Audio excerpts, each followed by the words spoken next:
Back with another quick video. We're almost ready to start to paint, but we're not quite there. I've sketched out an elephant with our Derwent 8B sketching pencil.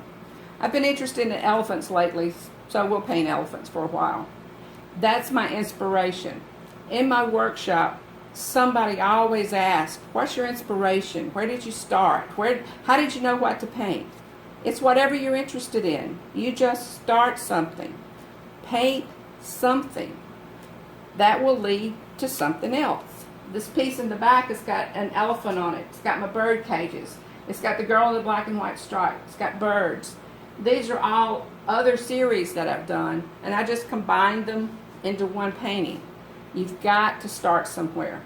Don't worry about whether it's going to be great or whether you're going to make a mess. Just paint something. See you next time.